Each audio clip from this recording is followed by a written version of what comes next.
do it. Cool. Okay, hi everyone. In today's episode, I'm really excited to welcome Michael Healy, CEO of Unit Network. So today we'll talk about a few key topics, but probably the most important one will be about the philosophical aspect of crypto, which is basically redistributing wealth, global wealth by democratizing the access to private equity investments. So, Michael, you've got a fascinating story and you're only 28. You were part of the WikiLeaks team when you were barely 16 or 17 years old, I think. You've traveled everywhere, you've built multiple businesses, and last but not least, you've been in crypto for 10 years. So, pretty much since the very beginning. Welcome, Michael. Thank you so much for doing this. Thank you so much, Kevin. It's really an honor to be here, and I'm looking forward to the session today. Thank you. I've got the thing that this one will be a really deep and awesome one. So let's start with the first part, which basically is about your background, entrepreneurship, and your thoughts about education. So can you start, please, by telling us about your background, the school you went to, your education, the personality that you had when you were young, and of course, maybe the WikiLeaks experience and how you got here today. Thanks so much, Kevin. So I'm half Singaporean, half British.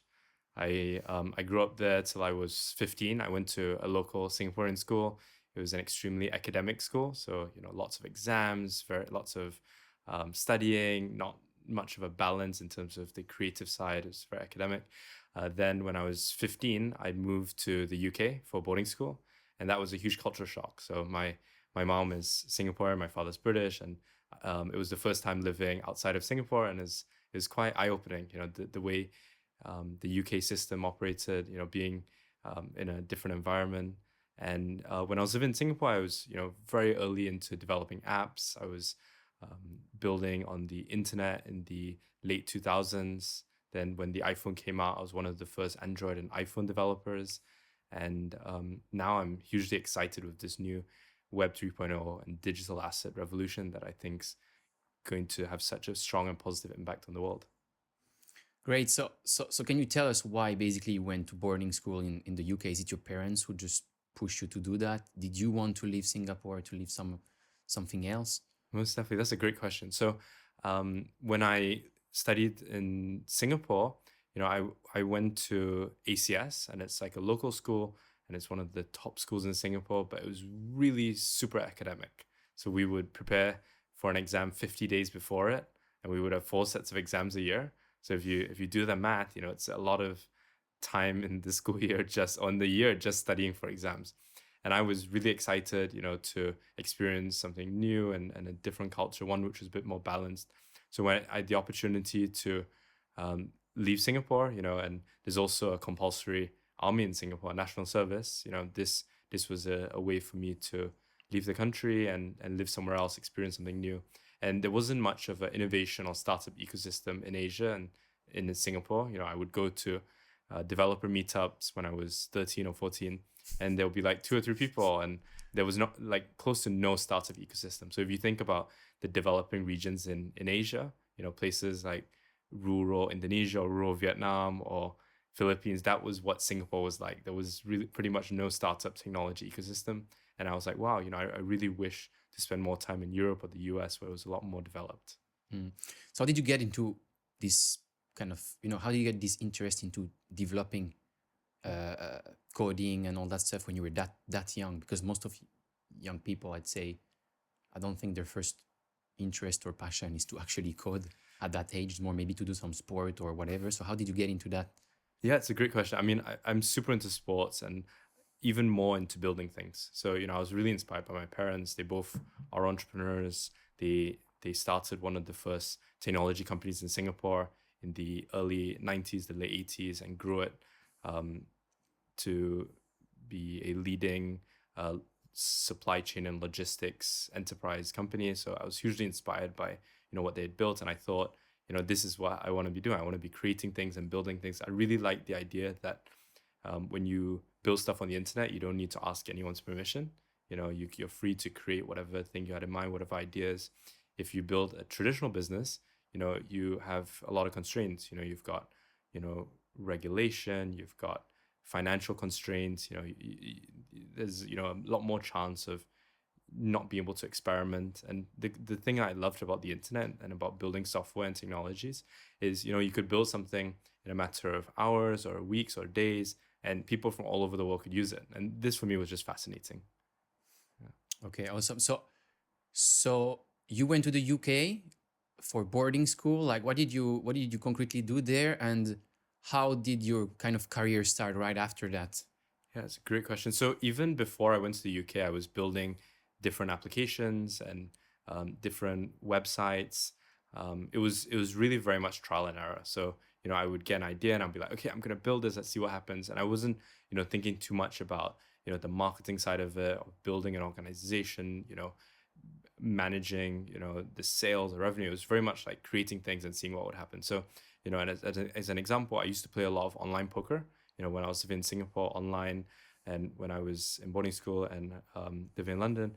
And one app I built was a bankroll tracker.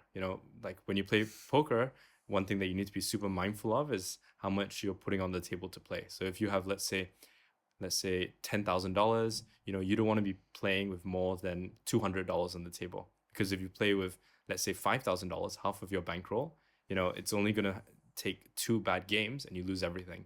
So this app was basically an easy way to keep track of bankroll management, and it did really well in terms of like professionals using it, did well at the World Series of Poker. And it was really just being curious, building something which worked for myself. And yeah.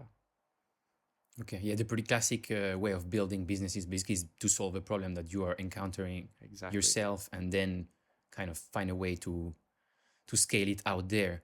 Okay, so yeah, can you continue basically with your story on building these apps? Like how basically quickly did you realize, I don't know, did you finish school? Like how did it happen? Like how quickly did you realize, oh, now I want to build stuff? Did you have employers at some point? Like how did the entire thing? Yes, most definitely. So I was pretty set from when I was in middle school or high school that I wanted to be building apps. If I had a choice, I probably would have left school earlier. But even in my final year and 2 years prior to finishing high school, I was super set on not going to university. I was running a few applications with, tens of thousands or hundreds of thousands of users, generating money from advertising like Google ads. So I was like, yeah, I'm pretty happy with doing this. I didn't feel it made sense to be stuck in a place to do university.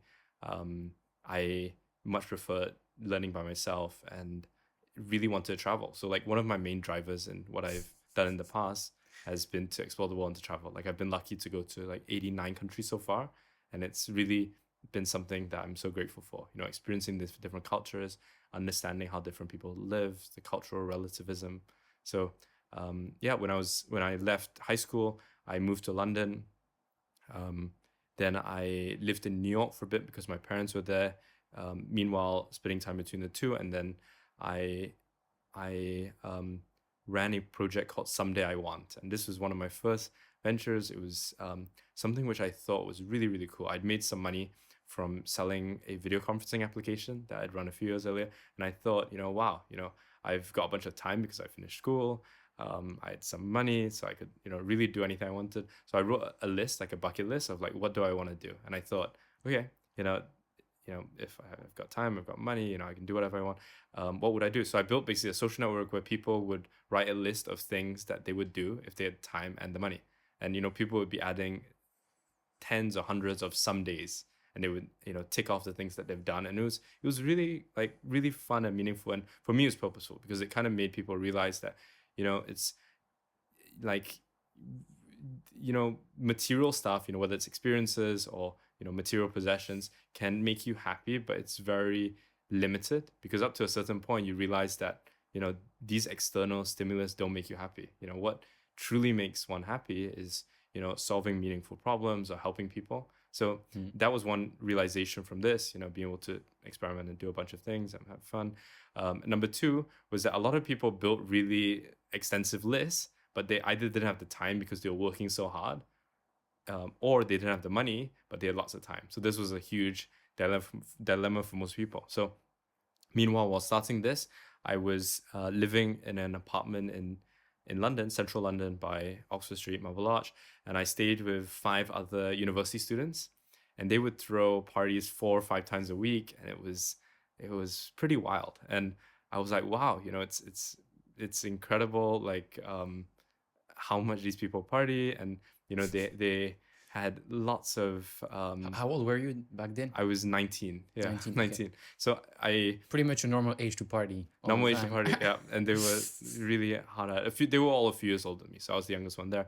And the social network had come out maybe 2 years prior, and I thought, okay, cool, how can I be a bit more popular, a bit more cool, meet more people? So I built a hot or not site. It was super simple. It was people would suggest or propose people to the hot or not site, and then you would go, this person's hot, this person's not, kind of like the Facebook movie. And it grew to about 25,000 users in the first weekend. So it was like a hit around the university, Regent's University. It was like a very fancy school. And it was like, wow, it's amazing how viral and fast this grew. And then we expanded it to my flatmates and a few friends around the UK, around London to begin with. So it's very popular in like LSE, London School of Economics, UCL, and we expanded to like 100 plus 200 universities around the UK. And this was cool because it basically gave me an understanding and an idea of what it's like to build a team and a social network. The prior projects that I had run before that was very much independent, and running this, we had a really strong team. We had a nice office in Soho in central London. We were generating revenue from working with the nightclubs because they were interested in filling up the nightclubs and selling tables and drinks and whatever. So that was really positive and super pro experience. It also was one of the top dating apps in the UK. So this was before Tinder, this was before Badoo, before Tinder, before Bumble, all of this. And I saw the huge opportunity in people meeting online. And I remember I used to tell people, hey, all of these people are meeting through what we'd built. And it was just so weird and odd. And I was like, wow, this is weird. It's amazing that you can think there'd be a small minority of people who meet their partner online. But if you look at nowadays, where a lot of people meet their romantic partner online, it's really changed immensely. So I think this was huge opportunity which we were able to capitalize on and be able to see a trend which was emerging, which wasn't obvious then, and also gave me really good experience in terms of building a top social network in the UK. Yeah.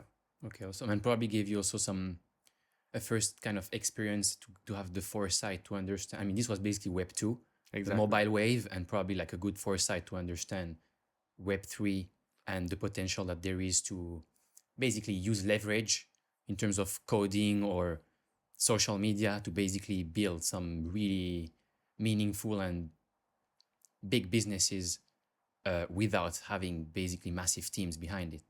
Most definitely. And understanding network effects, understanding virality, user behavior.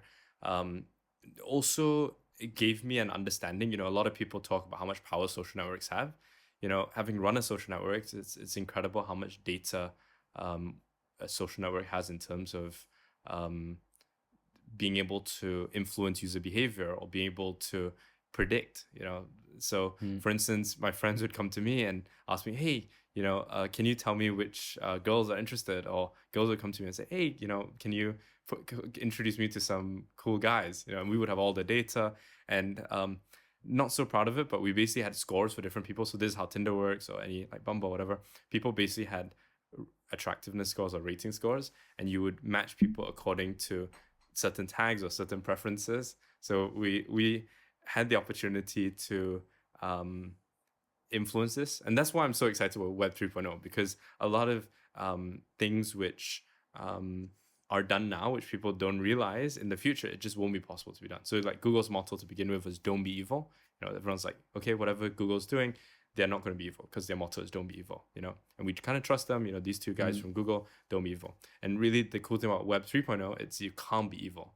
So there isn't an opportunity to do things which are inherently bad for the users, or do things which are self-serving in terms of generating shareholder value at the expense of mental health of the users, things like this. And this is very prevalent in the Web 2.0 space, but in the Web 3.0 space, it's not really possible. So if you had to basically choose one of the projects that you've worked on that had the biggest impact before starting Unit, which one would it be, and why? Yeah, good question. I would say it would be the work with WikiLeaks or the video conferencing application. Both of these really stood for the values that I have in terms of transparency, in terms of providing an avenue for people to be given the freedom of speech. The work of WikiLeaks, I was really inspired by this video called Collateral Damage in 2008. Can you just basically summarize what WikiLeaks is for some people? Because it's been some time, basically, Most and definitely. some people who are listening now might have been too young, basically, to even know what this is. So, like, can you explain what it is, why it basically was started, and basically how it basically attracted you? Most definitely. So WikiLeaks is a haven for journalists and whistleblowers. It basically is a place where, if someone found out some information about, a government, a company, an organization which was inherently bad or negative, and something which people deserve to know. This was an organization which would receive this information and release it out there to journalists so that they could cover it, so that they could bring it to the forefront of people's knowledge and awareness. So back in 2007, there was a video which came out called Collateral Damage, and it was basically a bunch of militants, American military people who were shooting innocent civilians and journalists, and they killed maybe 12 or 14 people who were just walking down the street with middle of the day, and I was so shocked by this because I had thought that this war that was going on in the Middle East was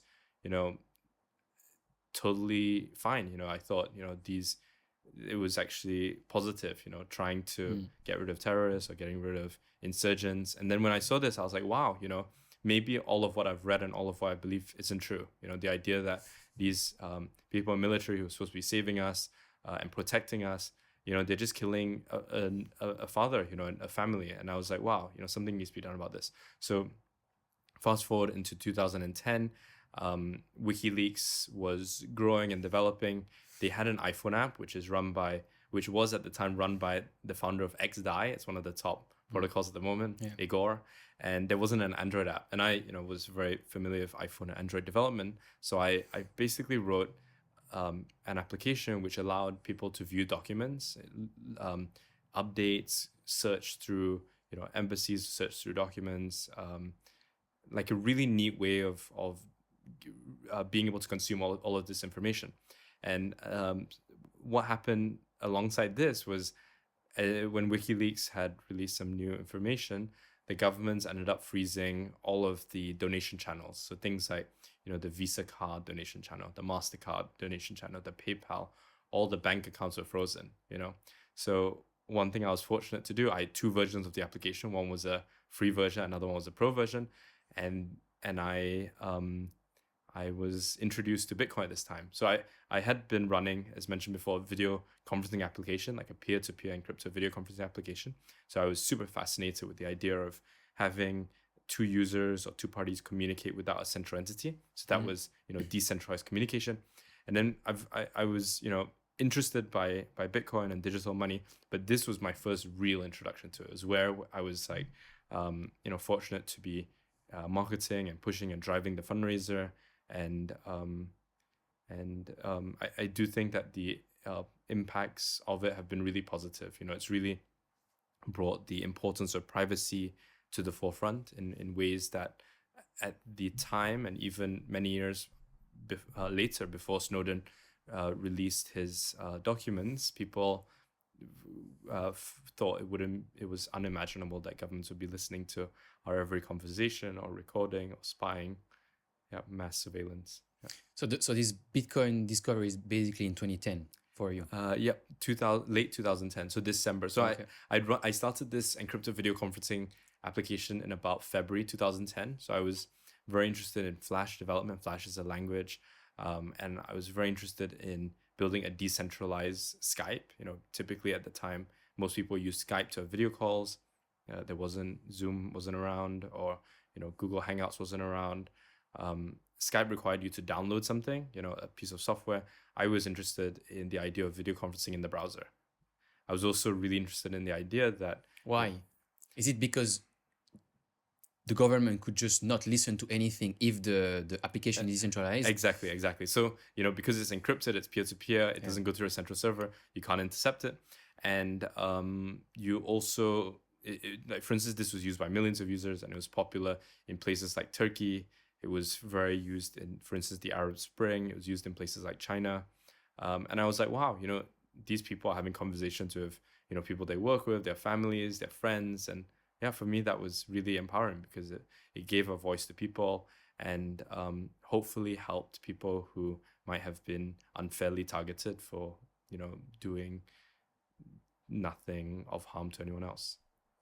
Great. So how much did this experience of, this realization of, oh, actually, I thought the war was positive, but it's not. And basically realizing that, what we're being told, what we're reading everywhere is not necessarily the truth and is actually often not the truth or almost never the actual truth if you go a bit deeper. So how much did this really change the way you looked at everything? Because you can look at anything and everything and look at the health industry, the food industry, the financial industry. And basically, if you go a bit deeper than what most people do, because it looks complicated or because we've just learned all our life, to eat 3 or 4 meals a day, to give our money to our banker, to manage it for our retirement. We just go to the doctor and blindly trust someone who gives us some pills to treat a symptom and not the underlying cause, and so on and so forth. And basically, if you go a bit deeper, you realize that almost none of this stuff makes sense, because if you go a bit deeper, you realize, yeah, most of the stuff in the world is actually rigged against you. So how much did this experience basically, alarm you and made you completely change the way you started to look at things? Extremely so. I think it made me realize that any fact or any idea, concept, to look at it and go, okay, what if this was completely opposite and wrong, and go like, wow, I was so confident and so behind this particular idea. I'm going to imagine a future where in 2 years, I'm going to look back and go, wow, I was so delusional, so wrong, so in everything that I try and do at the moment or things that I listen to, I always take their perspective. What if this person told me the complete opposite of what they said? And basically contrast these two. Or if I went into, say, a business deal, or say agree to do something, I look at what is the absolute best case scenario and what is the absolute worst case scenario, because then there's a spectrum. So, in the case of, for instance, the UK going into the Middle East, I remember watching on TV and seeing the House of Commons vote on it, right, the Parliament. And I was thinking like, wow, they really should go in, to get rid of these bad people who've killed lots of innocent lives. And then, looking back, I should have been more like, what if, the people who we think are bad people are actually innocent people? And what if there are, a bunch of people with a strong vested interest to benefit from something like this? So, some people call it conspiracy theorists, some people call it, extremists, but I really believe that to have a critical point of view, and having studied philosophy in high school, you really need to take the approach of taking radical ideas from both sides of the spectrum and just play out the possibility of what if this is the case and how likely is this the case. Then that way you work out what the downside risk is and the upside potential. Yeah. So based on that, basically, that's like a recurring thing I've been criticized a lot for, which is basically changing my mind all the time. Yeah. How much do you change your mind? And, how often do you change your mind given like basically new context, new information, and how important do you think it is?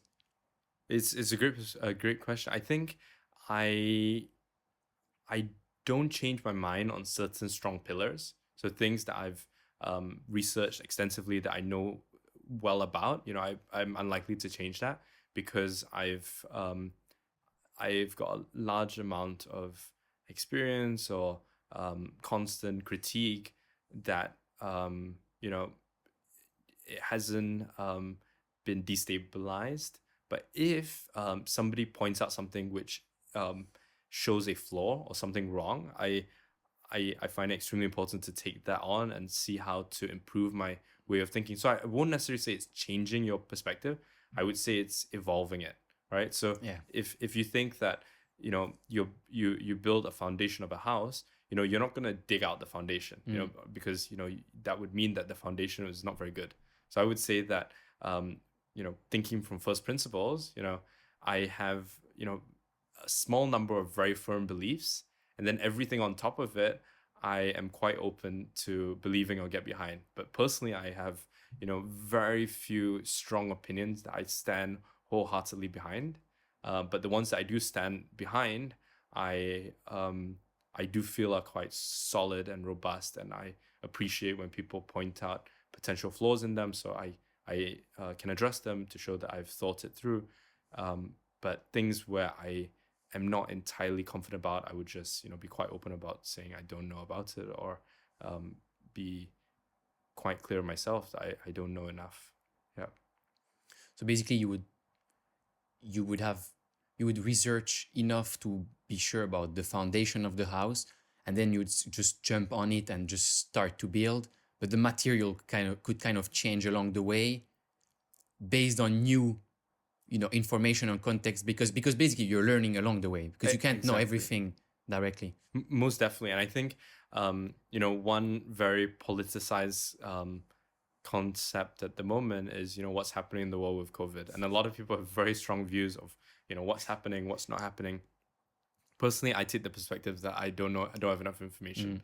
So if it was something about economics or technology, which I've heavily researched, I understand, I get from first principles, then I'm able to comment. But when people ask for my perspective on things like this, I'm quite open about not knowing enough to be able to comment. And if I do make decisions, then it will be a decision based on a limited amount of knowledge or insight into the current scenario. And if I am to say that I know something which I don't have enough information or knowledge about, then I would feel quite disingenuous, because looking back, it would be like, wow, did I say this because I didn't know enough, or because maybe I just wasn't so aware? So that's something that I'm always trying to be mindful of. Yeah. Awesome. So how much do you think that all the traveling you did shaped, your personality and basically what you're focused on today? Yeah, great question. I think extremely so. Being able to experience different cultures and people and different ways of living. One super key piece of how it made me the person I am today is realizing that, there are so many different cultures in the world, different way people eat, different things, people, what they eat, how they behave, how they view money, how they view family, how they view friends. But we're all people, effectively everyone in the world, given that their basic needs are fulfilled, they just want to be happy, and people think that, being happy means, sometimes, getting a better job, getting status, career. But I think, personally, have coming from traveling, people just want their basic needs fulfilled. They want to be acting from a place of abundance. So, not having to worry or be fearful. There's a huge wealth inequity at the moment, which, this is my main driver in solving. And I think if we're able to provide this wealth equity, and narrow this wealth equity gap, so provide a really nice base for society, then people will get along a lot better, and they'll be not having to worry about putting food on the table for their kids, or, paying their rent or their mortgage, or being in a constant fear-based mindset, not being able to eat healthy because they can't afford it, or being overstressed by their work. So yeah, I do think we're not that far away from that. And I do believe that, Web 3.0, tokens, the token economy will help bridge us there to that solution. What do you think about the current education system? What should be improved? Lots should be improved. So, education is something that hasn't, the modern day education system hasn't changed in hundreds of years. It's built for a workforce, which is very different now from how it was 10 years ago compared to 20 years ago, compared to even 2 years ago.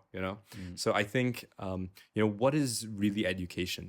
Education, when I was going to school, I thought it was just a way of keeping young people busy until they were productive, kind of just a way of like a child babysitter. And then, what it really should be is empowering people to reach a state where they're satisfied and happy from a place of being fulfilled within. So like, what does that mean? So I would say teaching people to do creative stuff, teaching people to think critically, teaching people how to solve problems.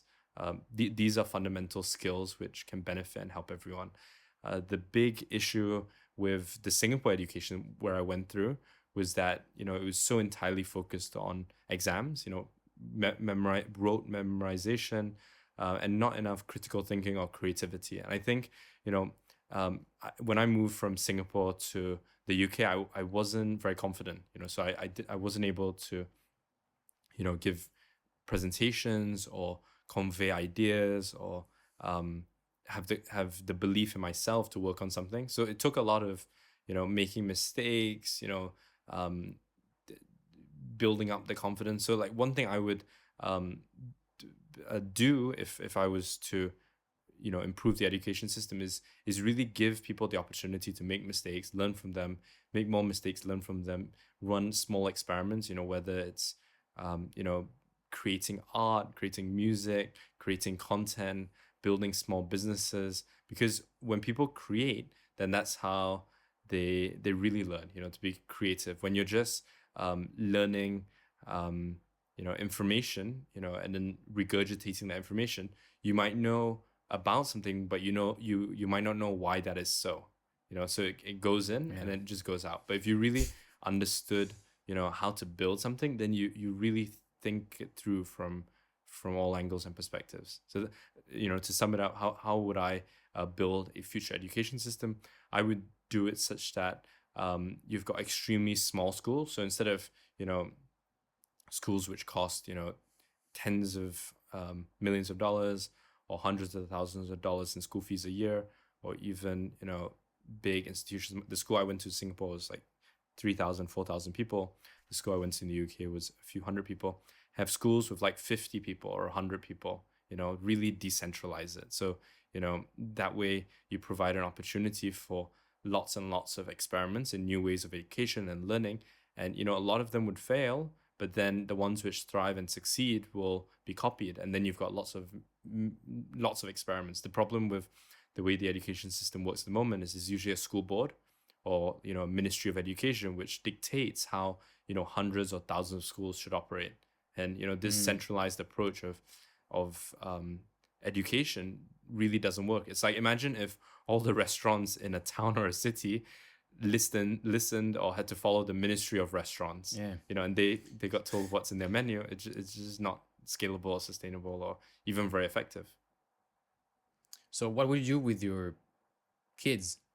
Because you directly talk about, okay, if I had to rebuild the entire education system, probably you might not do it because you have other stuff to do. So what will you do, or what would you do with your kids if you can't rebuild the entire education system, but you still want them to basically develop what you think are the necessary skills to be successful in their own manner? And as we talked about before, it's probably not only making money, Yeah, it's a great question. So what I would personally do, and I haven't thought about this too extensively, but it's a great question, is I would think that,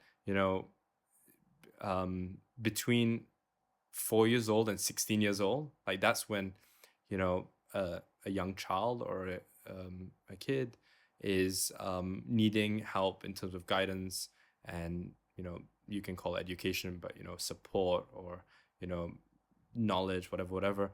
I would think of, 4 till 16, so K-12 effectively, as a way of equipping young people with the tools of being a meaningful member of society. And what does that mean? So basically, I would equip my kids in a way where when they were 16, they could do whatever they wanted. They wouldn't just go to university because they wanted to do that. They would be able to start working at a an art gallery, or working for a company, or travel, like really do anything they want. And I would think between 4 and 16, I would support them in ways where they would discover what they really enjoyed and allow them to focus on that. Because I was lucky to have discovered coding and software development and computers early on, largely by reading thick computer books or searching on Google. I believe if everyone found something which they really love, they wouldn't consider it work. I work on I do coding or computer stuff, or work on building companies or investing maybe 15 hours a day, but I love it so much, and I don't consider that work. So I've worked really, really hard over the past years, but I really enjoy it. So if everyone got to this state of fulfillment where they do what they love and it just flows so nicely, then I think we're gonna end up in a really nice world, because then people won't be doing things that they don't enjoy to create a future for themselves which they think that they will enjoy. They'll be much more present. Yeah.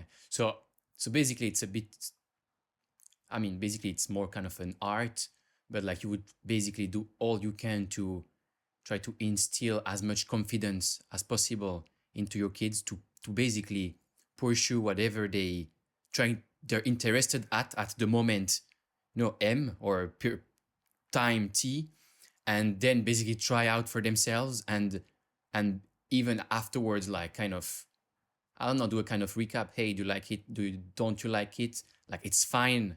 Like, there is a million other things to try out there. Exactly. Because you really understand that someone is going to be great at what they love. And also today, yesterday with Web 2 and even Web 1, with the internet, you were basically able, especially Web 2 with social media, YouTube, and all this stuff, you're able to basically build a career around anything that you love by building a niche audience.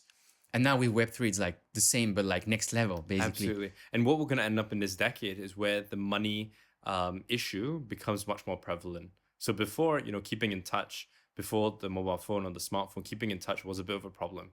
If we were having a conversation on the other side of the world, it would cost, $1, a euro, a pound, a minute, $2 a minute. So if we had a 10-minute call, it would cost us $20. That was a constraint. If you talk to your family every day, $20 is $600 a month. Now it's almost free to have a communication with anyone in the world. Same way with the internet, it provided you access to information, really democratized it. And now it's the same with what's coming with money. So a lot of people, they do a particular job, they take up a particular career path, they give up on one of their passions because of the money issue. And we're going to end up in a society, I would say 8.5 years from now, where everyone in society has a very nice base layer of net worth or income, where the money piece is going to be important, but it's not going to be that important. It's like your internet speed. It's like if your internet speed is really, really slow, that could be frustrating. But if it's fast or super, super, super fast, it doesn't really matter. So I think, we're going to end up in a society where most people in the world have a net worth of, a few $100,000. And it won't be the same as what a few $100,000 in the world will get you now, but it'll be more than enough, for people to pay their rent. It'll be more than enough for people to feed themselves, to support their family, and it will allow them to really focus and thrive on their passion. Is it because you believe in basically technology brings massive deflation theory, and so everything is going to become much cheaper, and so basically you won't need as much money as what people think to basically have a great life? Yeah. So that's one piece of it, really technology providing so much efficiencies, a lot of menial jobs being replaced and the cost of things going down. Another really key piece is that, we live in a world now where there is so much value in resources. It's just really badly distributed and really badly inefficiently allocated. So if you look at, the likes of, some of the biggest technology companies in the world, or the biggest real estate companies in the world, the biggest, medical or the biggest fashion companies in the world, like the luxury brands, whatever, this represents, billions and trillions of dollars of value, so there's a lot of value and money in the world, but it's just really badly distributed. And it's not because, the founders or the investors, the rich people of the world are greedy. They, they, they, they, they're really not to blame. A lot of people, blame the 1%, or a lot of people who are, criticize, they say tax the rich, they like to complain and criticize. But I think it's really a systemic issue. It's just the way that value is distributed at the moment. It largely goes to the people who start things, the conference I was at, the Founders Forum, these were the people who benefited from all the value creation society. It was the people who founded things, they started the things, or the people who gave money to the people who started the things. The first employee, the early customers, they didn't get any of the upside. So, the big shift, apart from the efficiencies, as you mentioned, what technology provides, even bigger is going to be the distribution of value. So, if someone's a single mom at the moment, struggling to pay the bills and her paychecks, she doesn't need to get a second or third job to support her kids and pay her school fees and put food on the table. She will, by the nature of the economic system changing, be an investor in tens of hundreds of different projects through her lifetime. And all of these projects, many of them might fail. A few of them will do okay. A few of them will be very successful. Will take care of her so well economically, so that, she doesn't have to be, selling her time at a minimum wage job on a per hourly rate. She has the benefit of all of these economically productive tokens and businesses creating value, which she's able to benefit and thrive from. Yeah, so that's basically a perfect introduction to the second part of this podcast, which basically is about crypto evolution, definitions, and philosophy merged with crypto. Because there is a very honorable kind of philosophical side about all these crypto and token things. So before we get into these questions, let's just continue with what you said, which is, you said this single mom example, for example, she'll be an investor in hundreds or thousands of projects. What does it mean? Do you mean do you think that every person has an investor within themselves? Or do you think just by the way the new system will be built and by participating into it, being basically a consumer, you'll benefit from the whatever you use future growth, if that thing is actually going to grow in the future? Most definitely. And a lot of people, in the crypto space are thinking, is this future possible? And then the people in the traditional business world, they haven't even thought about it. The way we look at it is that we know it's an inevitable future. It's really just a much more equitable win-win scenario for society, where, the founders and the investors, they're able to, make more money by not necessarily owning and holding all of the pie. They own, slightly less of the pie because they're giving it up to the, the employees or to the customers. But the pie that they have is so much bigger. So they're happy because the bottom line is bigger. They've got more customer retention, employee loyalty, revenue growth, marketing. Everyone is effectively a salesperson and a marketer. Absolutely. And everyone who is a customer employee, they feel that this is part of them. A lot of people love, the Apple products, but, all the people who bought the first iPhones and slept outside the Apple store, they didn't get any of the upside. They kept going on about, telling people why smartphones are the future, but they didn't get any of the upside. And, we're going to start seeing in the next 3.5 years, a few extremely successful projects and businesses which use tokens as a means of growing and being sustainable and thriving. And then once we see these really successful case studies, there's going to be bigger or smaller businesses and bigger businesses which start emulating it.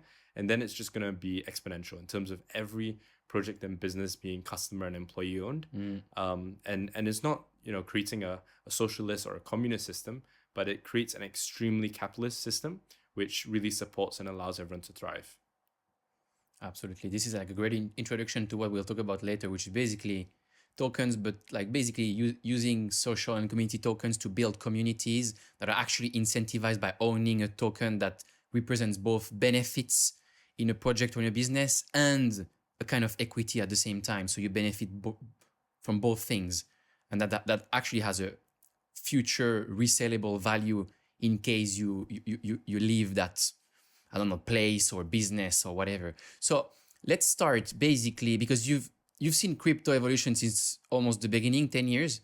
So can you, what I want to do today is I really want to go through since the beginning what happened in crypto. So if you can lead us through the evolution as you saw it yourself. So it might not be, it might probably be a bit biased and it's with your own understanding, but at least lead us through the evolution and iterations of crypto since the very beginning to understand, to get us a good understanding of the full picture until now. So starting with BTC, Bitcoin. What is Bitcoin? What worked? What didn't? Why are there 10,000 tokens today and not only one? So maybe we can start with what is Bitcoin? What were the promises? What worked? What didn't? Most definitely. So Bitcoin is a beautiful and amazing thing. I was very involved in the encryption community and the cryptography community in the 2010, 2011 time period. And what was really interesting about Bitcoin at that point is how die hard this community was of something which was effectively, there wasn't very much there. It's like, imagine if if someone walked into this room and said, hey, my name is John, take some John coin or take some John points, and you're thinking like, okay, what are these John points, or like why are you giving us this? Like, does it have any purpose or value? There's nobody willing to buy or sell it. There's nothing I can exchange it for. What is this thing? And I guess the promise of it is, two really key things. One, it allows you to make payments in a decentralized way. You don't need to use PayPal. You don't need to use a bank to make a payment. And it allowed you to store value in a way where nobody could freeze your account. So, if you woke up tomorrow and your bank card stopped working, you phoned up your banker and, they weren't replying, your bank also didn't pick up the phone, you might have, a ridiculously large amount of money, or value, but at that point, none of it is accessible, and if, you're under investigation or your, bank accounts are frozen, you can't do anything. You have lost sovereignty over your hard-earned value. And the really cool thing, which was groundbreaking about Bitcoin, it was a way for you to store and sovereignly hold any amount of value which couldn't be taken away from you. So I guess to sum it up, what is Bitcoin? It's a decentralized payment technology and store of value. And it used this technology called the blockchain. So the blockchain is something super special. The way traditional Web 2.0 applications work or databases work is where, you depend on a small company or a really big company to take care of the information, whether it's Google, with the search engine, or Facebook with like a social network, or like whatever, Uber with drivers and customers. They're sort of in charge of all the data. They hold all of the value. They can change it, they can amend it, they can ban you. So if you have an account on one of these social networks and they ban you, too bad, you can't do anything. You don't even know why you got banned. It's up to them. With Bitcoin, there wasn't a central party, so it was decentralized, and this was really cool because no single person could control it. No single person could freeze your account. You could verify and check all the code. Super groundbreaking. And then it brought us next, several years later, a friend in 2014 spoke at the Bitcoin conference and said, hey, I've got a really good idea.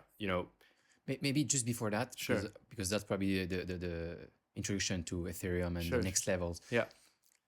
Can you give us an example of why it's so groundbreaking to have a fully decentralized store of value? Like, for example, I don't know, countries, third world countries that are, in a war and someone doesn't want to fight for the government and they want to flee the country. And, do you have some examples? Because people in the kind of first world country, like they might just not understand, like, okay, it's cool. I own my own money. I don't use a bank, but like this comes with responsibility. I might lose my money. I might lose access to it. And then like, there's not this third party that can actually help me like find it back. Like, so why is it that groundbreaking and for whom? It's a great question. So, if you grew up in, say, Afghanistan or Pakistan or rural India or rural Indonesia or, rural Africa, let's say you worked really hard and you did some work, you got paid in rice or you got paid in grain or you got paid in local currency, you might just get mugged. You might work really hard for a week or a month, and then the only place you can store your value is on yourself or under your bed, and this could get stolen. Or if you do decide to keep it in pieces of paper that the local governments print, you could end up with something like, what happened in Zimbabwe, or what happened in Venezuela, or what happened in Argentina, where Indonesia, where the value of people's pieces of paper currency gets massively devalued, from 10 times to 10,000 times. So, if you think that you might have, $10,000 now, imagine, what $10,000 will get you. It might get you an inexpensive car in a lot of places in the world.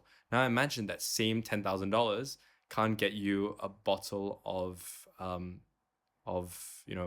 water, or a plate of food. A dollar can't, $10,000 can't get you a plate of food. So that's what, inflation and devaluation looks like. So, Bitcoin does something amazing because it's not possible to have the currency be devalued in the way that, the Venezuelan Bolivia, or, what's happening in, Zimbabwe or Argentina, because there isn't a single entity that can just flood the system with new currency, or what happened with Deutsche Mark.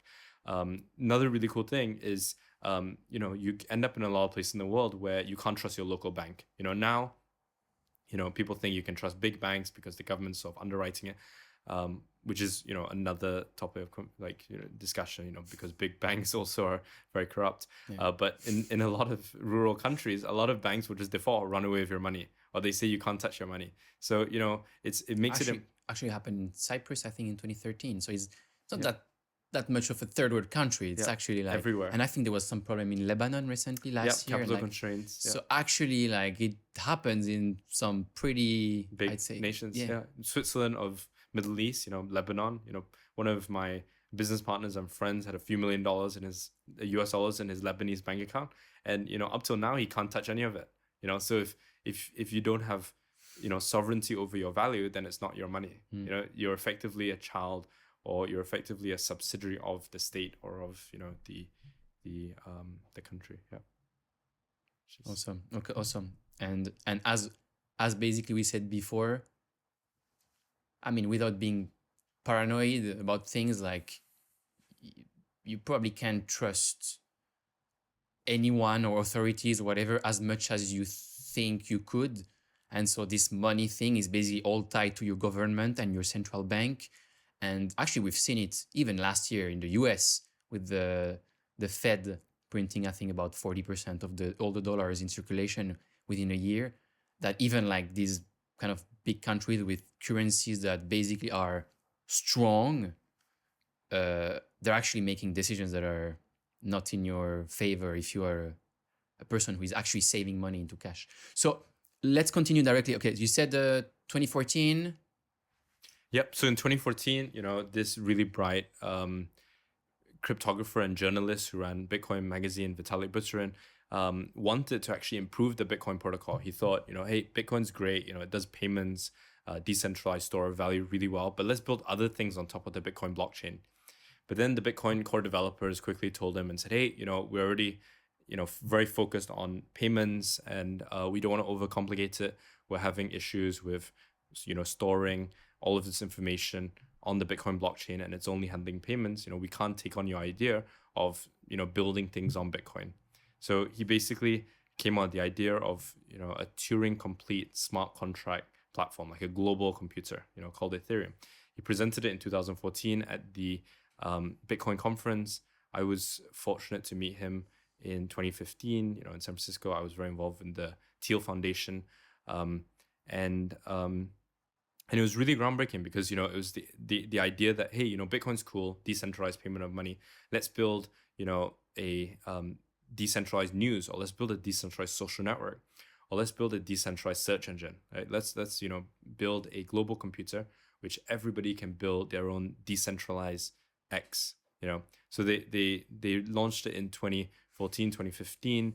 They raised $30 million. And then, they got going. It was really cool. People saw a bunch of prototypes being built on it.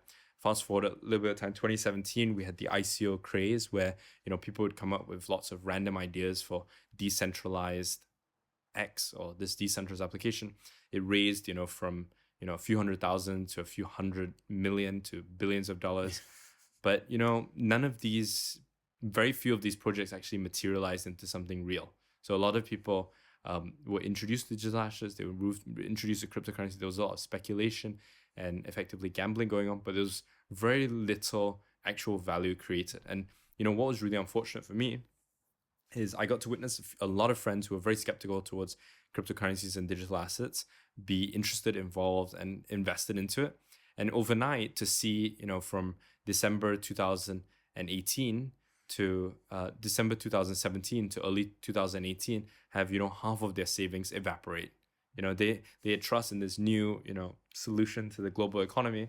And then overnight, all of a sudden, their money just disappeared. And, for me, this was super, super frustrating because it was really sad because a lot of people, had this glimmer of hope and perspective that, hey, we can build a more decentralized, trust-free, trustless system where, you live in a much more fair society. But then, the whole cryptocurrency and digital assets space just completely collapsed and eroded overnight. So, also a big problem with Ethereum was that, everyone was trying to build on this one single blockchain, this general purpose blockchain. And the big problem with that is, it just wasn't very scalable. It's like, imagine if everybody in the world tried to use one email server, in which was supposed to be decentralized. It's just very difficult technically to make that work. So, the CTO of Ethereum, Gavin Wood, he thought, how can we make a better version of Ethereum? And, what he ended up coming up with was this protocol and this project called Polkadot. And, Polkadot is effectively a blockchain application specific blockchain builder. And like, what does that mean? So it basically means that, if you have an idea for a blockchain for news, you don't have to build that news application on, Ethereum, which everybody is trying to build on this one single blockchain. You can build your own blockchain for it. And then this news blockchain can sync up with other blockchains for, the logistics industry. It can talk with a logistics for, say, the fashion industry. It can talk with a blockchain for, the token economy, can talk to a blockchain for accounting. So all of these application specific blockchains can talk to one another, and it just works out to be much more scalable. It works out to be much more effective. It becomes much more decentralized. And, it really shows that, this space is really progressing and advancing. So I think, we started off with Bitcoin, peer-to-peer payments. We moved on to Ethereum, which is trying to do everything, this general purpose blockchain. Now we're at a state, with Polkadot, with application-specific blockchains. I think the next phase is where, people start building, really successful projects and applications on these application-specific blockchains. And we're able to see in the real world, how much value and economic growth and problems it solves for, the everyday person. So I'm really excited for that coming in the next 2.5, 3 years. Awesome. So you mentioned basically this ICO craze in 2017 on the top of Ethereum, which basically was pretty much a lot of vaporware, a lot of what we call white papers. So basically an explanation of the future project, but actually no product or application build behind it, but it just still managed to raise massive amount of money, which had one super interesting use case of tokens, which is basically raising money from anywhere, no matter what you're building or who you are or where you are. So that's kind of like one of the first applications of decentralized, of basically this notion of democratizing access to private equity. Although in that case, the private equity basically was based on nothing, but at least it showed a use case where you could actually say, hey, like anyone can invest. You need to be an accredited investor, and anyone can basically create a token to fund whatever project they think of. So basically now, fast forward, like a lot of stuff happened in the last few years, and this was basically taken to the next level. And also people are starting to really understand how this can change the future of every business model. So can you tell us what's the real, revolution with tokens? How does it change the whole game basically? And how is it different from equities? What's better, what's worse? Great question. So, going back to a story of when I worked at, one of the top venture funds in Europe, Wellington Partners, we would get, thousands of deals coming in every year, like 3,000, 4,000 deals coming in, and we would invest in, say, 10 or 15 deals. So, if you think that's 2,985 deals, which we basically said no to, all of these people, they don't need very much money to get going. They just need a small amount of capital. And the cool thing, like as you mentioned, with 2017, is people had the opportunity to create a token, get a small or large amount of money, and just try it out. Make a few mistakes, experiment, and this was super groundbreaking because it was permissionless. You didn't need to apply to create a token. You didn't need to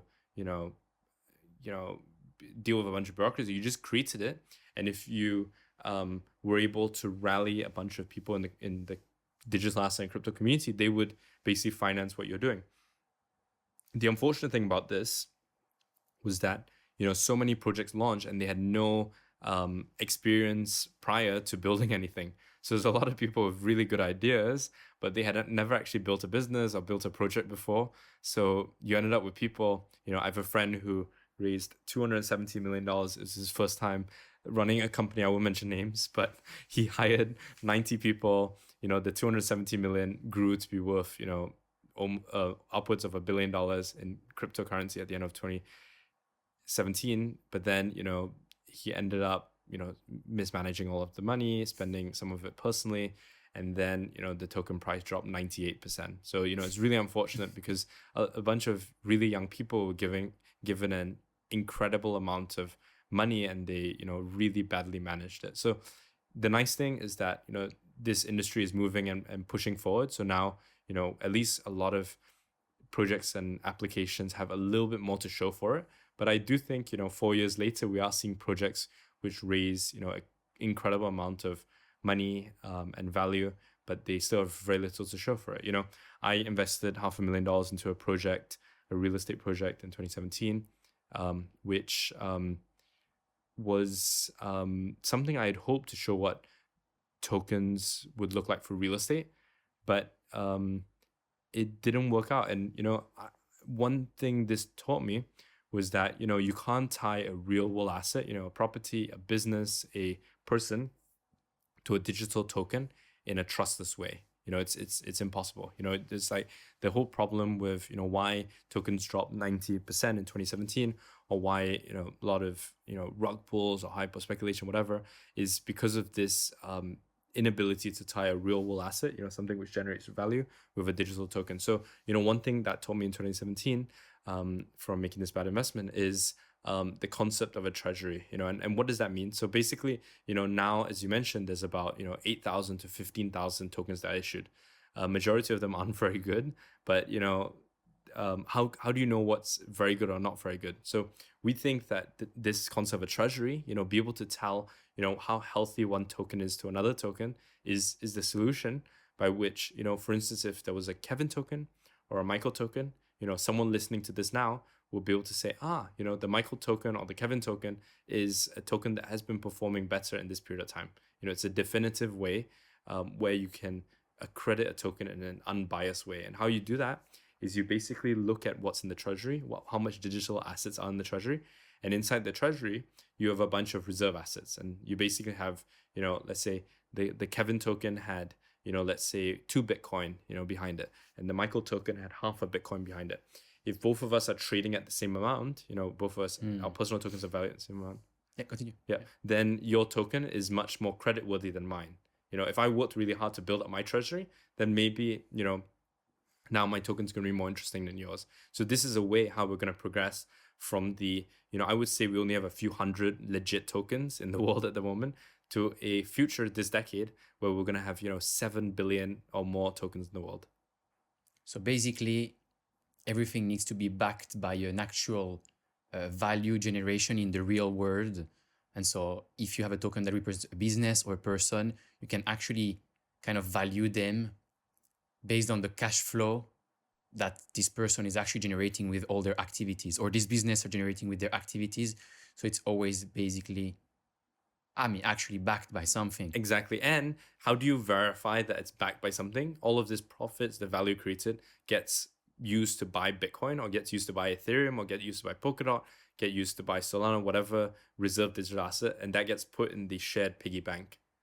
So, you could say, in my business account in this country, we've got so much money, we're doing super well.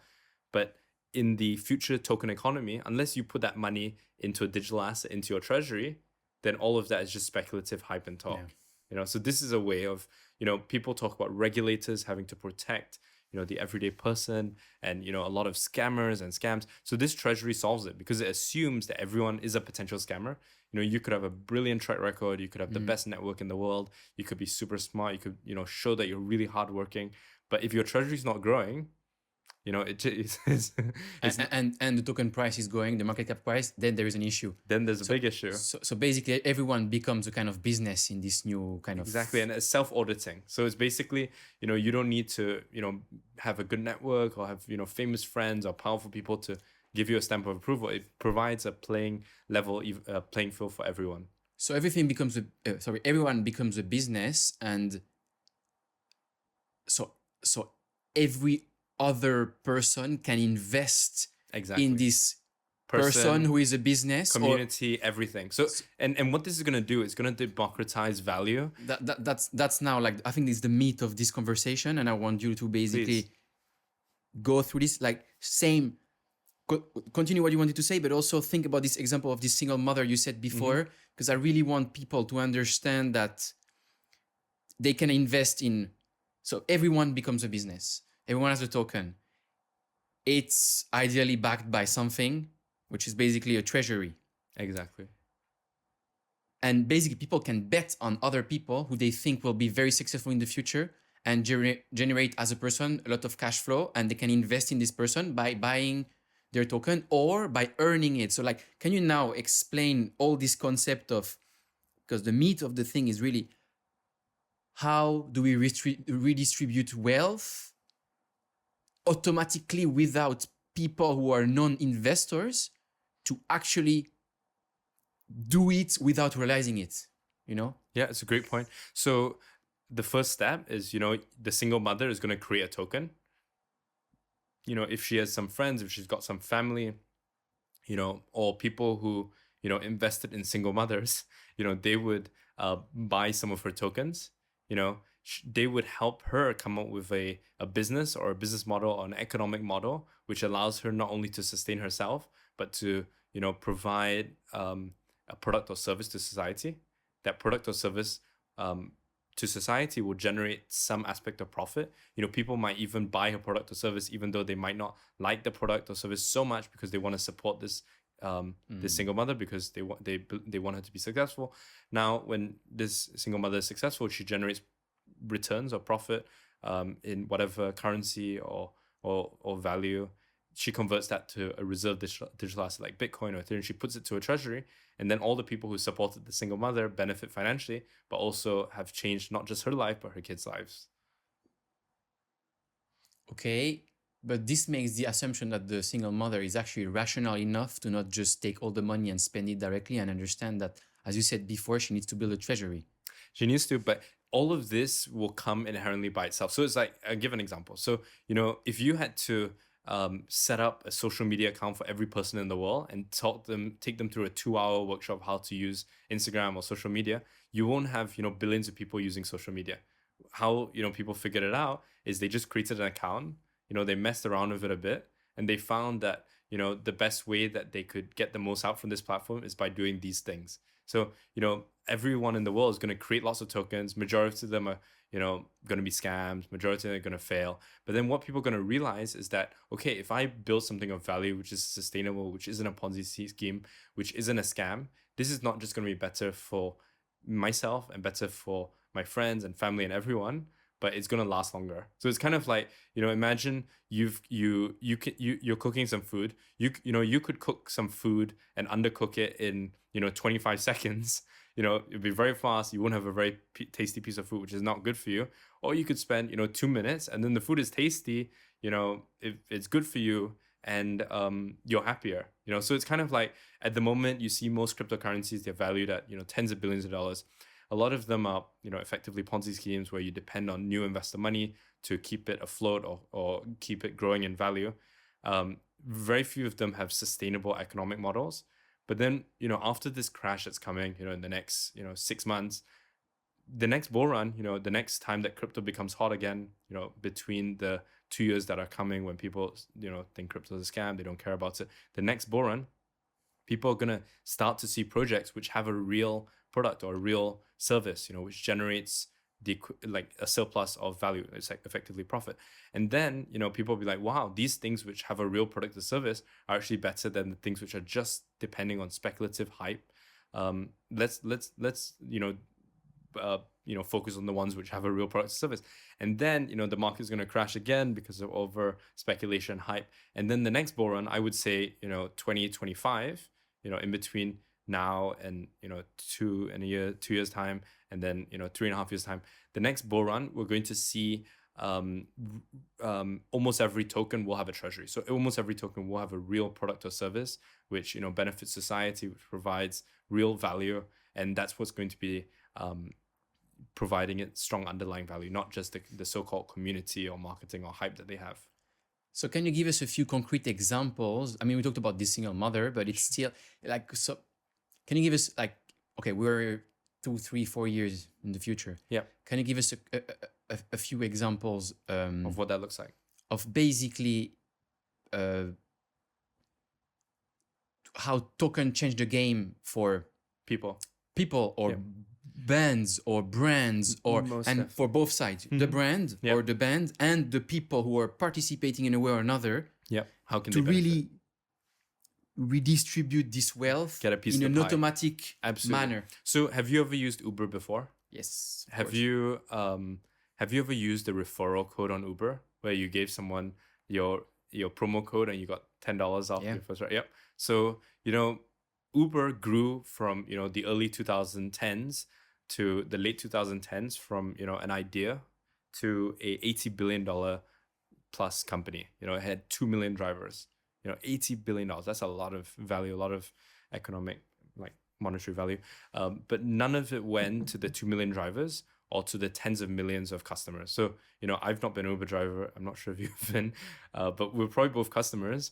But without the customers like us and without the drivers, Uber would be worthless, But we didn't get any piece of the pie, We're not expecting the full 80 billion.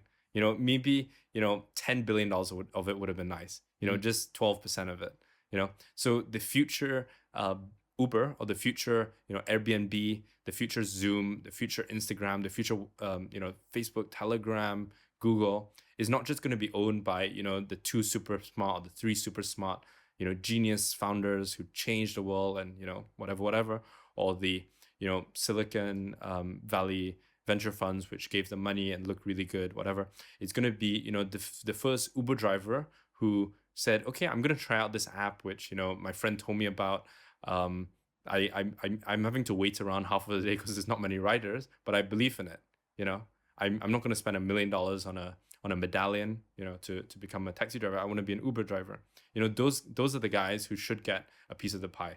And it's not saying that, the founder of these big companies are going to lose out. It's just going to grow the pie much bigger. So instead of Uber, going public for $80 billion, it's going to be worth $180 billion. And then of the 180, 50 billion of it is going to go to the drivers. 10 billion of it is going to go to the customers. And then the other 120 billion is going to go to the founders and the investors. So everyone really benefits. So if you think of your favorite restaurant, it's either, a guy or a girl, who loves cooking or wants to open a restaurant. But every day, every month, they're having to stress, oh my gosh, am I making enough money to make payroll? Am I going to pay my rent? Whatever. The future is where it's not just them stressing out. It's their employees who are, really working hard to make it work. It's their customers who are organizing events that they think of this as their business too. So, every single thing with shares or every single thing with value in the world will have a token this decade. We'll have a token. Yep.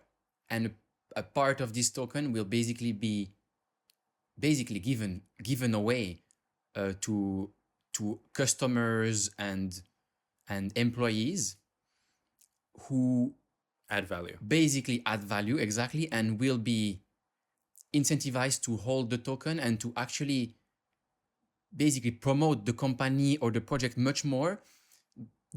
For example, today for Uber, I can earn $10.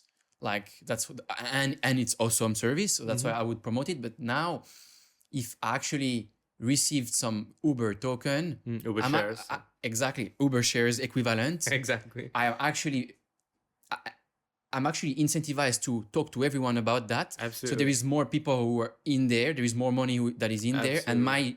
my money basically, or my share of or tokens of Uber are worth more in the future. So I have a financial incentive to just become an evangelist Exactly. of all the bands and brands and applications that I'm using. So I have this basically centralized wallet where I collect all these tokens, either by being a user, either by being an employee of multiple projects at the same time, because that's what this kind of new economy allows for. And Absolutely. okay, that's And if you take what you just said to the Web 1.0 world, you know, if someone told you that, okay, in a town you've got one newspaper, you know, if it's a small town, if it's a big town, it might have 5 newspapers, right? If someone told you that there's going to be millions of blogs or newspapers on the internet, you'd be like, oh my gosh, this is so overwhelming. You know, I'm used to getting the newspaper delivery boy in the morning, you know, giving me a newspaper and just reading what's available. And now you're telling me I'm going to have 1,000 or 10,000 newspapers. I don't need 10,000 newspapers. You know, I'm comfortable paying for my newspaper, which I can sit, you know, on my, you know, rocking chair, whatever. You know, now you've got millions of, you know, news sources and information. Same with apps. You know, before when you made a phone call, you know, you had, or you know, you had maybe one cellular provider you just called, and with apps, you know, you've got millions of apps. Now, you know, you might think, oh my gosh, I'm gonna have millions of tokens. You know, is this gonna be a bit overwhelming? But it's not going to be. It's gonna be like, you know, people have millions of email addresses. You know, you could have a Hotmail, you could have a Gmail, you could have a Yahoo, you could have MSN, and it really doesn't matter. All that matters is, you know, let's say you buy some tokens of your favorite bakery, of your favorite restaurant, of your gym. You know, you just want to know that this thing that you're buying into is not going to go out of business. You know, they're not going to run out of money and disappear. And if they did know, if they were to run out of business and disappear, you want to know how much money you're going to lose. You know, when the worst case scenario, you know, the gym has to close down. Let's say you bought, let's say, you know, $50 or $100 worth of, you know, that gym's token. How much are you left with? Do you lose everything, or do you lose 50% of whatever you bought in? because the other 50 is covered by the treasury. Exactly. Okay, so I forgot what I wanted to say, but it was good. Yeah, okay. Well, we'll just continue. It's just my comeback, but I was too deep into the thing. So basically, yeah, I want to say. Okay, I remember. So you said you buy into a business, or you buy into a person, whatever, or you earn. So basically, by providing value. So I love this bakery, whatever. I can go and provide value. I can basically build a website for them, whatever my skills are. Yeah. And You provide it. if provided this business understood that by building a token, they can actually grow the pie much more, because the more people who are involved, the bigger the thing, basically. And so, which leads us to basically understanding something that we call tokenomics, which is at the basics of any good project, because you have these tokens, but you need to have an economy around these tokens. These tokens need to be built in a way that is smart enough for the project to have value. So basically, can you explain what tokenomics are and why they're so important in a project? I try to explain that as if you're talking to your grandmother or grandfather, and maybe give us some example of good tokenomics or bad tokenomics. That's a great idea. So tokenomics basically is a combination of the word token and economics. You know, and economics is, you know, the study of the economy or of business, or how value exchange, how basically money flows, or how value flows, right? So when you talk about tokenomics, you're basically thinking about how tokens are going to affect behavior and how they're going to, you know, be worth more or worth less, right? So what is a token? So tokens are, you know, coins, tokens, they're very similar. The grammatical difference between the word token and coin is a coin has its own blockchain and a token doesn't have its own blockchain. But, you know, what makes a token valuable? We think tokens are very similar to shares. So, you know, if a token doesn't have a business model or a economic model behind it, then we think in the future it's not going to be long-term or sustainable. Because a lot of people think, you know, tokens don't need an economic model or a business model. Same way they said, you know, internet companies or websites don't need a way to sustain themselves. You just need newer investors. Or the way people said, applications like iPhone apps or Android apps, they don't need a business model. But, that's what people are saying about tokens or coins now. And we think that in the near future, if a coin doesn't have a product or service that provides, which is inherently valuable, then it's just going to eventually, in the long run, fade away and disappear. So, what makes a token valuable? We believe that, it's able to provide a product or service to a customer who pays for it, or a community member or a person who pays for it at a price which is higher than what the cost of it was. So it's the same as what makes a good business. A good business is one which scales well, which has a product or service which costs less than what they're charging for. And then this surplus is what goes into the treasury to back up that token or coin. So give an example. So one very popular coin is BNB. So that's the Binance coin. And Binance creates so much value in exchange fees. It creates, billions, tens of billions of dollars in exchange fees a year. The token is valued at tens of billions of dollars, right? If all of this money from the exchange fees and profits of Binance went into the token, we would consider that, a token with good tokenomics, right? Or a good token. If there was no connection between the underlying value creator and the token, we think of that as a speculative token. So one that is entirely based by the speculative demand. If there's not enough speculative interest, then the token just plummets in value or price. So that's our perspective on what, good tokenomics or good tokens are. To sum it up, it's one with a real product or service, which is generating a surplus of value, which goes into backing up the token. And in that case, basically, we're a bit like in the middle of the spectrum, because Binance, what they do is they take a chunk of their fees that they generate to actually burn the BNB token, which actually is a form of backing up the value of the token. But it's not absolutely perfect, because there's an equity and not the entire money generated is going into the token. But there is also something that's being connected, linking. Absolutely. Exactly. So it's a little bit like a stock buyback. Exactly. But the issue with that is, you might be buying up the stock and pushing up the price. But if the stock doesn't have any assets backing it up, or doesn't have any capital, any profit effectively, it's just buying back the stock, then you end up with something which might be valueless, in the sense that, if in the future, Binance is not able to make anything from exchange fees, then it doesn't have any capital to back it up. It doesn't have if you look at Apple's valued at, say, like $2-3 trillion. It holds $200 billion of cash. Same with Google or Facebook. They hold tens of billions of dollars of cash. And all of this, why is it worth $2 or $3 trillion when it only has $200 billion of cash? How you value a token, same way how you value a company, we think it's the underlying assets plus a multiple of its yearly cash flows, profits. So, if something is holding, $50 billion and it, is making $10 billion a year, you valued it at $50 billion plus a multiple of 10 billion. So let's say 5 times 10 billion plus 50 billion gives it $100 billion valuation. So that's how we think tokens are going to move towards being valued. Okay, so basically good tokenomics, again, in the example of the single mother, would be would be basically her building a business or whatever around the token, so that people externally understand that there is some value there, and that she actually understood that she needs to build long-term value.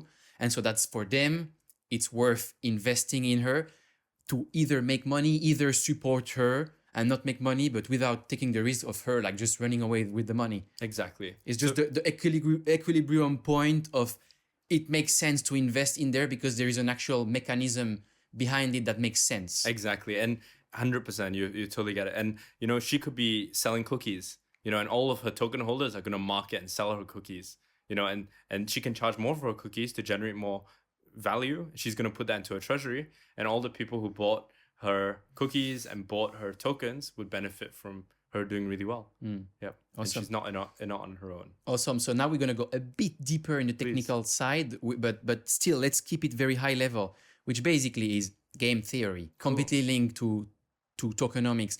So can you explain what game theory is and how it relates to good tokenomics, and give us maybe an example?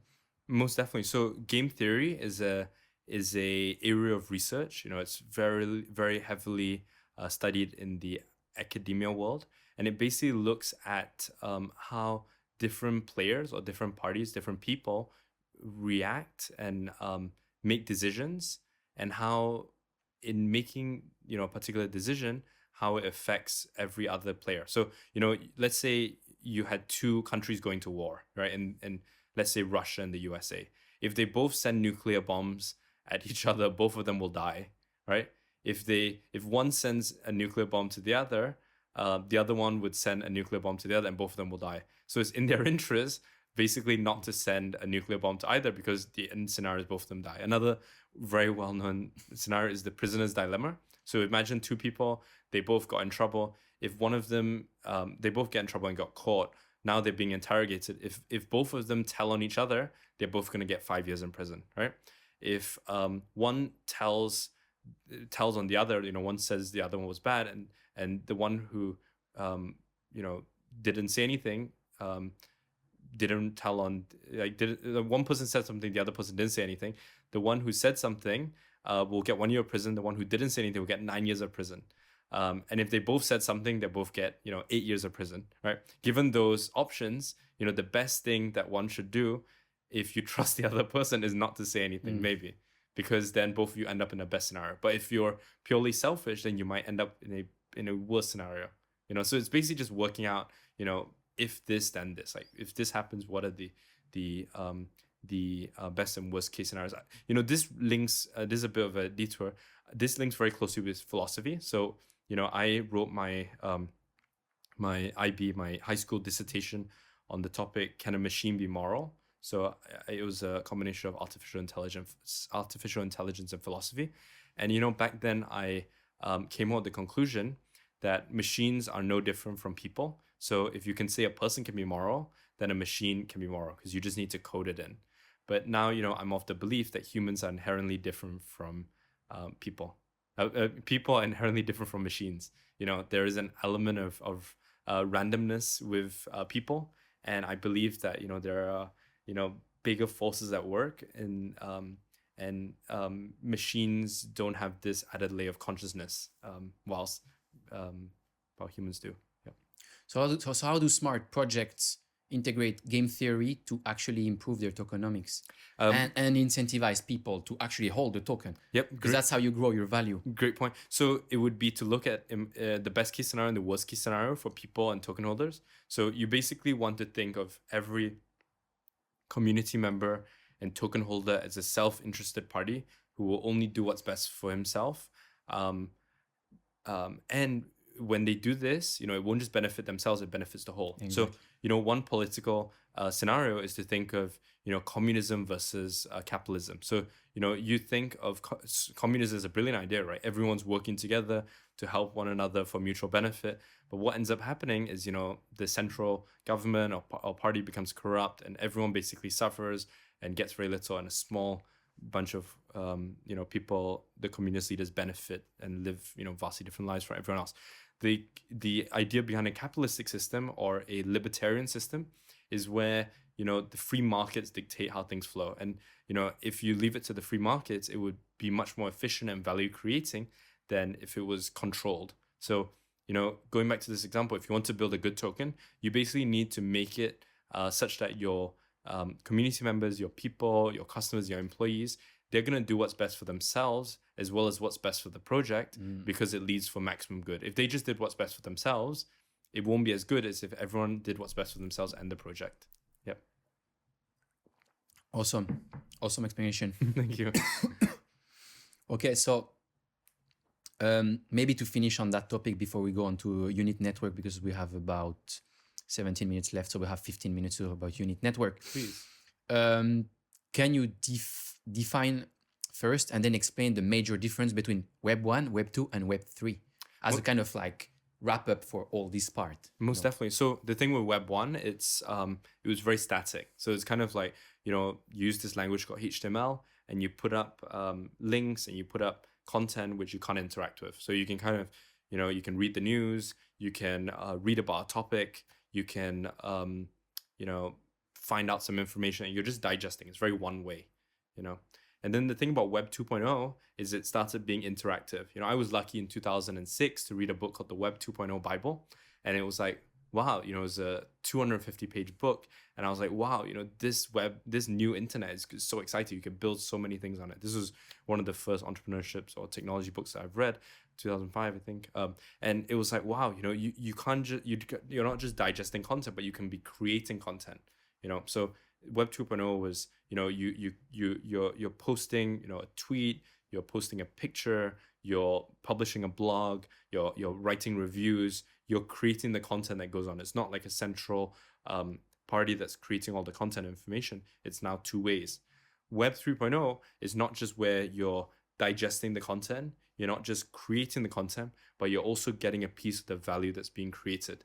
And you don't even have to trust that this central party is going to deliver on what they say that they're going to. If you think of YouTube, you have to trust, if you're a YouTube content creator or an Uber driver, that this company is going to take care of you.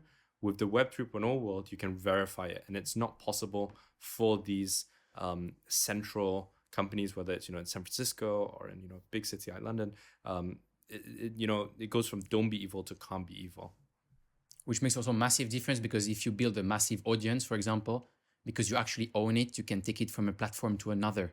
Exactly. So, you're not bound to a particular system. So if you have a bunch of, good reviews on Uber, and there's a better service that emerges, you can take all of this data and move it to a completely new system. You're not bound to a single monopolistic platform. Or if you have a massive audience on Instagram or Twitter or exactly YouTube, you can just take them with you on another, because you own them actually. Exactly. So basically, to summarize this basically would be Web 1 is read.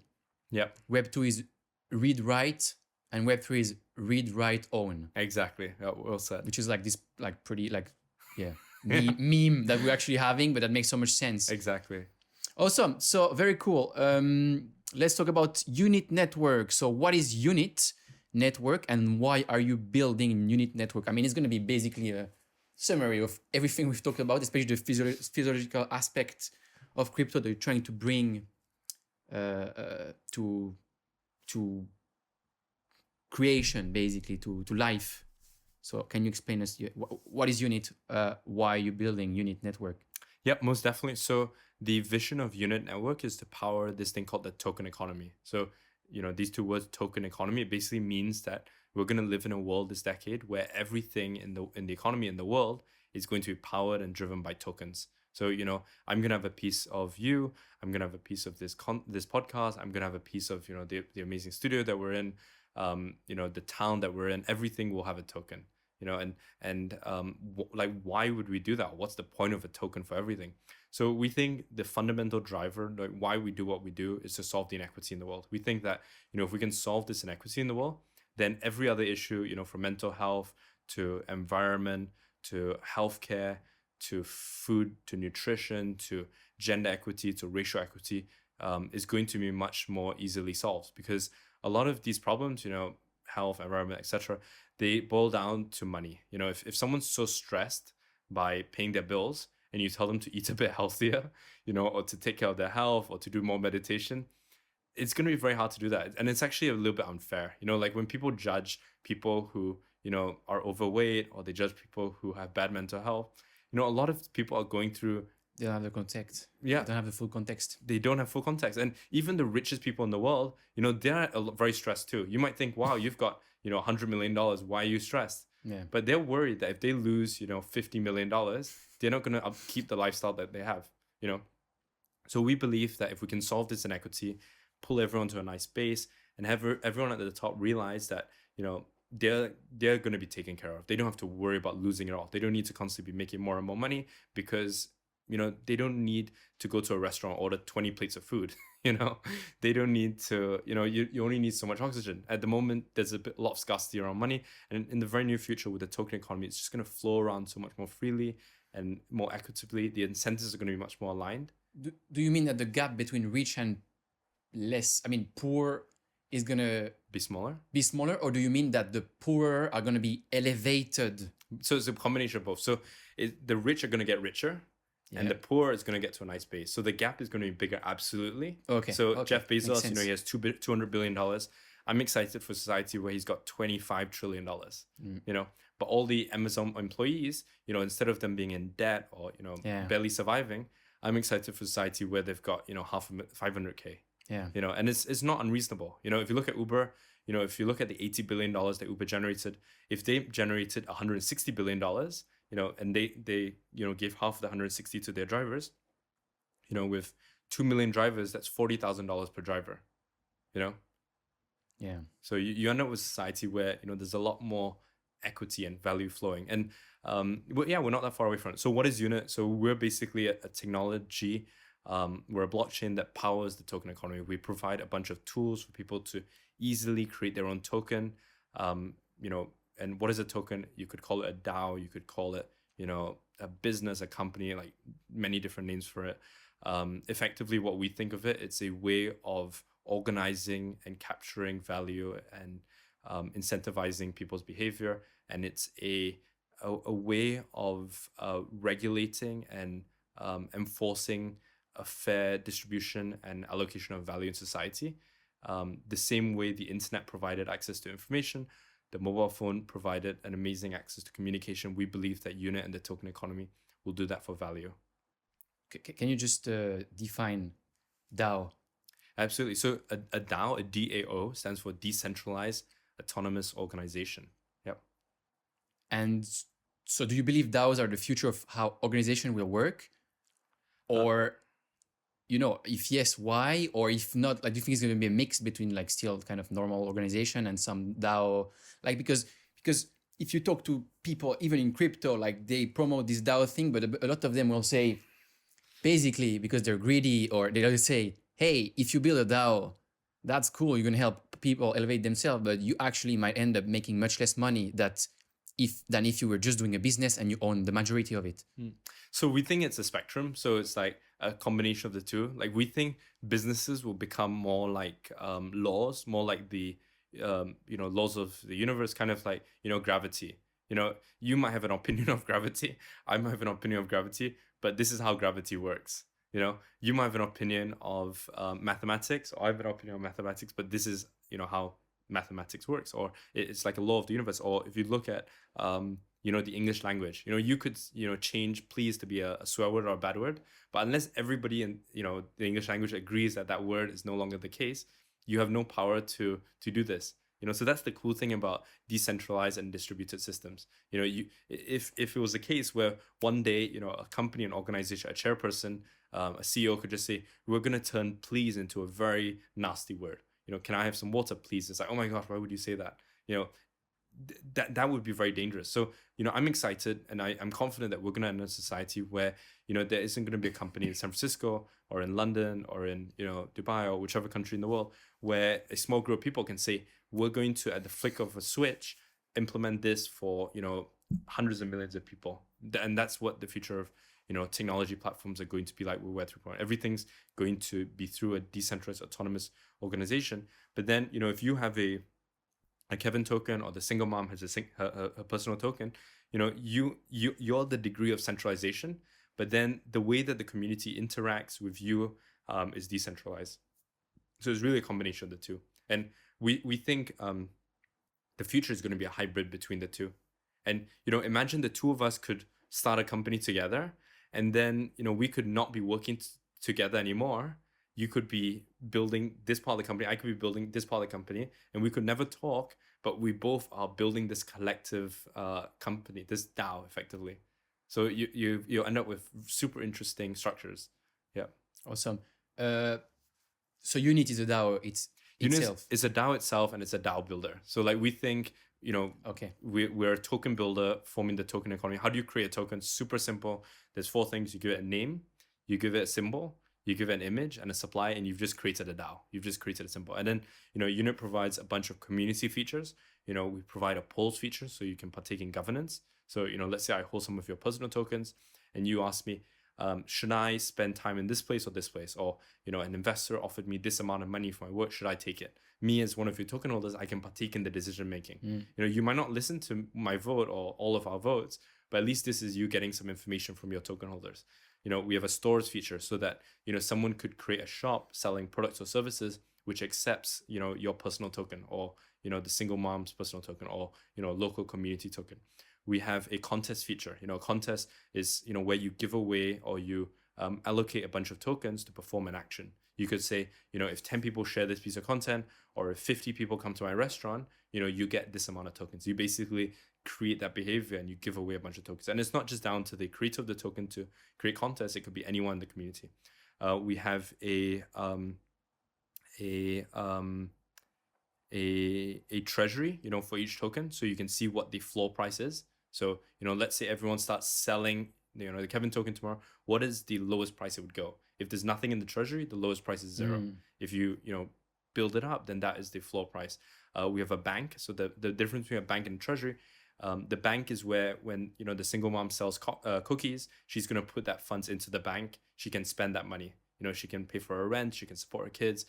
Now, how do the two of us as her token holders know that we're protected? Because she's going to move some of that money from the bank to the treasury. And we're going to be like, okay, she's not just borrowing money to make her bank look really good, but she's moved into the treasury, and we know that, this is legit. Then we have an exchange feature. So every token has this thing called an automated market maker, so people can buy and sell their tokens. We've got, a feature for people to ask questions, and, for people to answer these questions.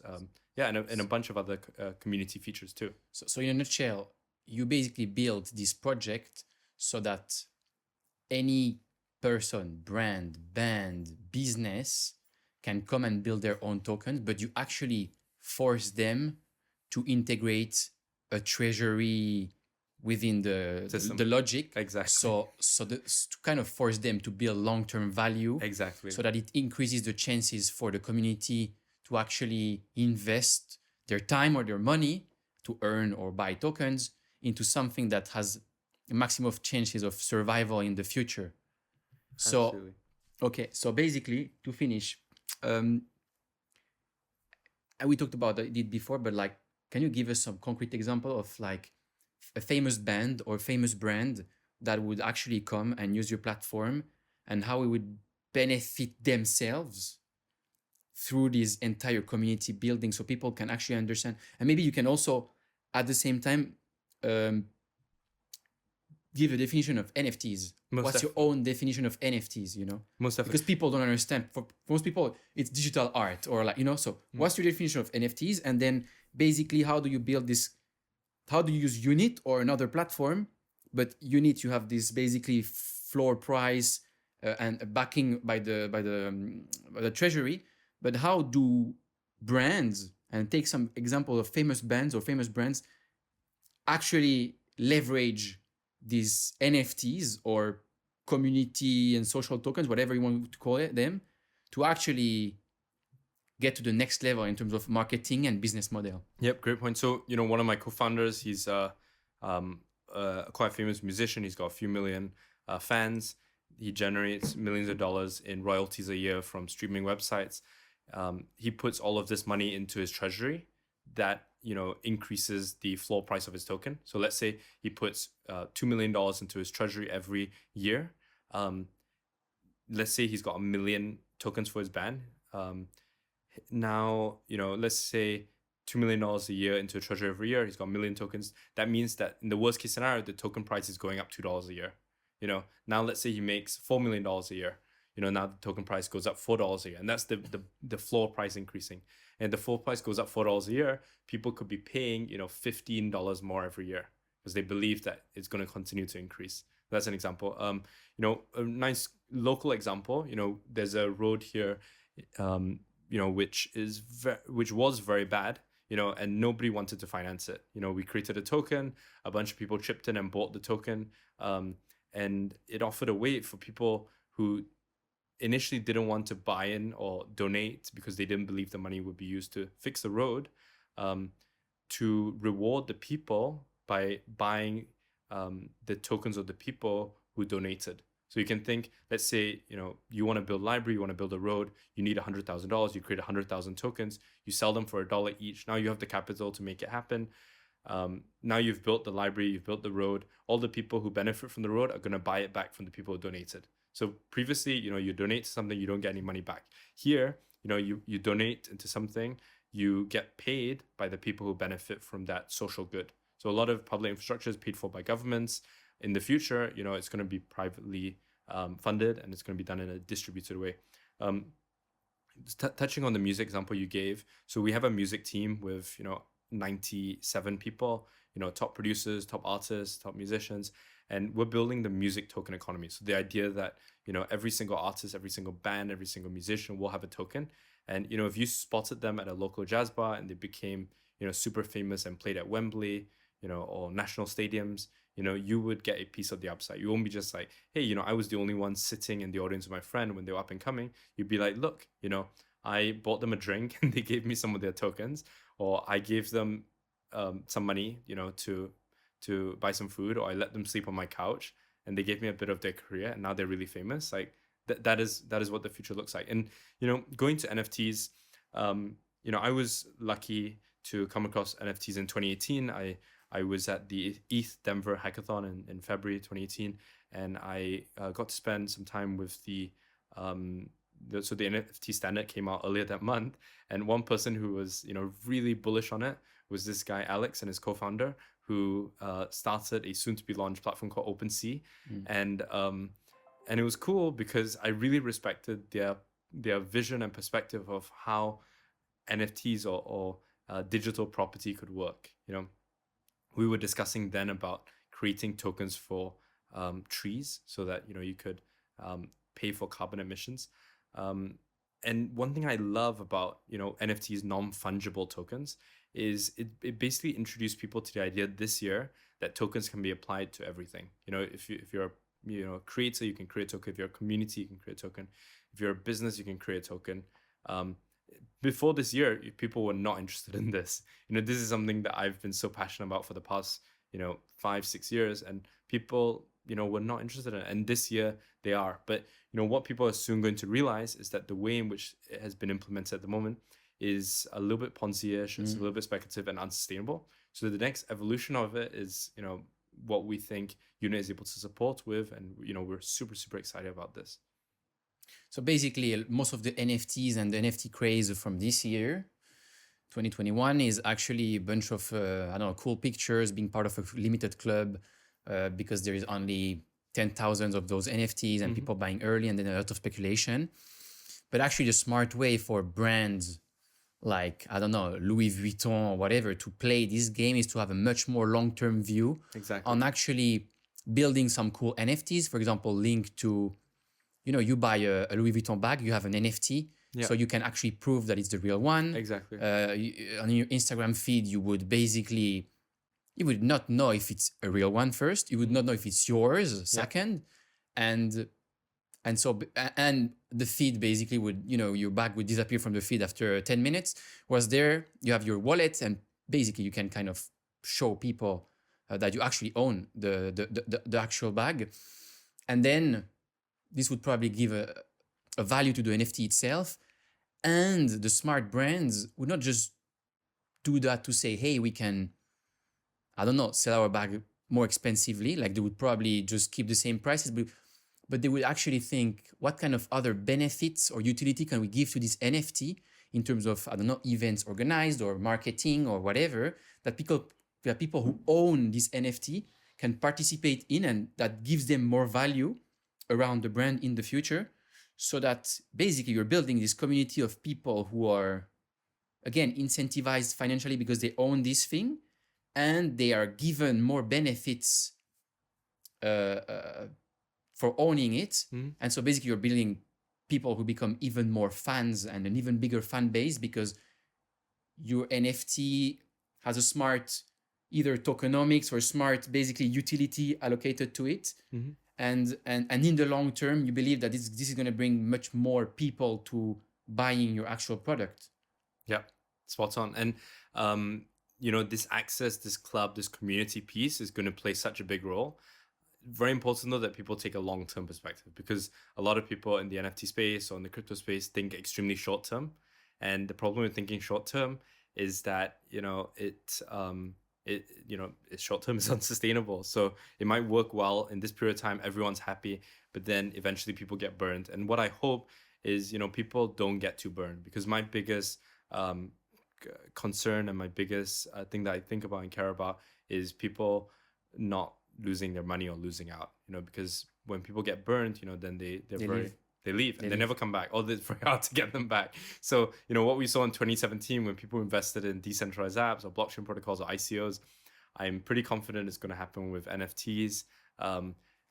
And I hope that, what's going to happen next is, sustainable NFTs, where it's not just, there's a big difference when you buy something because you want to use the product or service versus you buy something because you believe you can resell it to someone else. So, if you bought a gym membership and you bought it because you could sell the gym membership to someone else, it's very different to you buying the gym membership and because you use the gym equipment.